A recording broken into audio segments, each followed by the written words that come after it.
Much, guys, and I'd like to kick this one off by saying congratulations to Cloud9. They are playing with the substitute, as D-Man rightly pointed out. We have the top 3 positions in the 2014 All-Star locked in.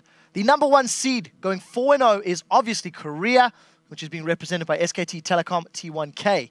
The number 2 seed that has already beaten every other region except Korea is North America. And Cloud9 has done their region proud. They are, of course, going to the semifinals. They get the side choice against OMG in their best of 3 tomorrow. Let's talk a little bit about this game. We were discussing the lane swap early on. We've seen the 2v1s early on. And in terms of some of the statistics, it definitely benefited Balls. He was CSing very well. He seemed to be handling that position superior to his opposite number. Well, so going down in the bottom lane here in the 1v2, I wouldn't say unlucky, but once he actually got a time to farm, once a wave actually hit towards him on the tower here, he could pick up some farm. OMG started a gank themselves actually on the bottom lane. He ran away from the minion wave, tried to join in for the gank, and nothing came out of it. Like, they didn't get a kill. The minion wave got killed, and then instead it actually started to push in the favor of Cloud9. So he got completely stoned away for at least 5 minutes. It was a thing we talked about yesterday with Monte Cristo. He showed on the replay how the minion wave, once you can freeze it push it towards you. It happened for him. So he was stuck on about 17, 18 CS for a long time where Balls was just farming away in the top lane. And it was a big deal because every time OMG moved top lane to try and help him, once they swapped back to 1v1 and 2v2, Cloud9 just took a dragon, took a tower, took something else on the map because Going needed so much help. Yeah, not only that, but if we look at what happened later with the itemization, I think this really shows some flaws in OMG's mindset coming in. We were really surprised because as soon as Jinx swapped back into the bottom lane, she had BF, and then this is the curious part, an Avarice Blade instead of a Vamp Scepter, so she didn't have that sustain. So then Sneaky and Lemon were really able to push her into the turret, chunk her really hard, she wasn't able to stay in lane. So when you know your top laner's so down, you know, Avarice, of course, the greediest build, literally, and it was very questionable decision-making because if they had been able to hold their ground a little bit better and stay in lane or provide some sort of map pressure, they may have been able to draw some attention to get going back into relevance. But that said, it was a really good read from Cloud9 to continue to press, and then they finished out the game beautifully.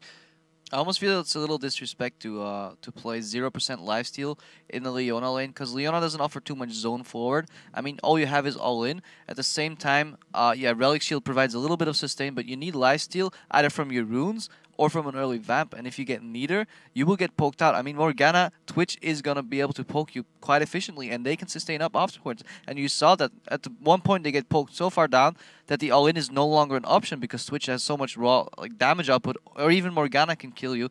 And I feel they misplayed the bot lane. Yeah, I'm happy you bring up the Twitch because it's the second time that we see Sneaky getting his hands on that champion. I know Hai was tweeting about Twitch being the Sneaky being the strongest Twitch player out of North America. He really put his carry pants on this game. 7-3-7.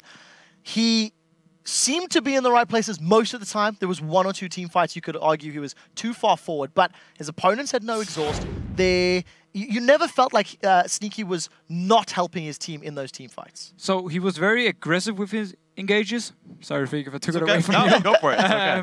He was very aggressive when it comes to engaging here, but keep in mind, he was pretty much the engage from Cloud9, actually. They had Shyvana who could flank around as well, or could land a binding from Elimination to start it, but they actually needed Sneaky to come in there, pop out of stealth, and then try and hope OMG would stay and get a lot of damage from it and maybe collapse onto him, and they could then finish off the rest of the team. Yeah, and that's just kind of the way that Cloud9 plays this type of composition. Like, Twitch plays into the Elise Morgana comp that they run, and I know when we were off camera we were kind of questioning, like, is Twin Shadows the right build for Morgana, but I think that's the composition. It's picks, and it's picks from places you don't expect. It's not, you know, out of nowhere comes a Thrashhook or whatever. It's Twin Shadows will catch you, or a Binding will catch you, or a Twitch will catch you. Like, pretty much everyone there has an ability to find someone out of nowhere and get those kills, and you saw the kill score overall is close for a while, but the fact that any one of these guys can initiate a battle, get 2 guys off the map, then go start Baron, come back, get 2 more guys off the map, finish the Baron, right? That was how they won the game, is just get 1 or 2 guys off the map, whether it's Sneaky on Twitch, who did a phenomenal job, or the rest of that lineup. So there's 2 things I want to touch on there that you've just hit on, Freak. Cloud9 seemed to gain control longer, maybe it took them longer maybe to get control of the game than you maybe would have expected, considering they had 6,000 gold lead. I want to ask Monty about the OMG vision control, and then talk to me a little bit about how Cloud9 were moving towards finishing the game off. Yeah, this is actually what really impressed me was how they identified their proper win condition to come out. Because if you look at the advantage, they know they have that big lead onto Shyvana going into the late game. And then, because of the farm difference, not because of the matchup, of course, in an even matchup, we'd call Trundle to have the advantage in that situation.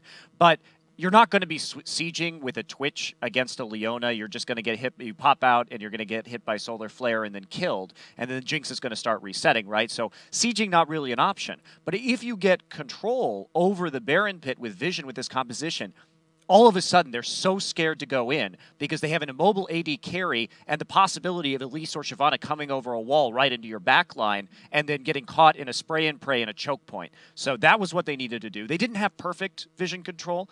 They didn't quite sweep out the wards they could have used. We were talking here on the desk about an earlier Oracle's lens, but they played the strategy right and they eventually managed to grind it out. Yeah, I want to touch on that a little bit. I do think the siege was going to be rough for them, not because of the Leona as much, because they actually had a Black Shield that could counteract the Solar Flare within time. But the Orianna Wave Clear combined with Jinx Rocket Spam and even build a Shiv would make it impossible to siege down one lane. They could try and open up the map somehow and like move from one lane to the other quicker, but that wasn't going to cut it. They needed to Baron bait. However, they ended up getting the Baron, but it wasn't performed successfully.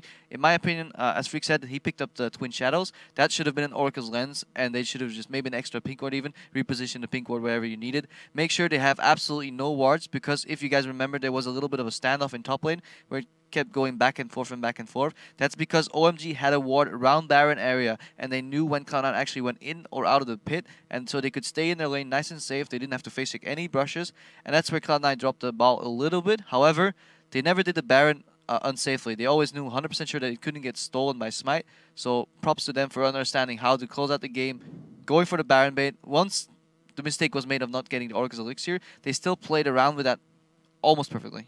Yeah. And then also, I want to kind of point out how they closed it out the rest of the way.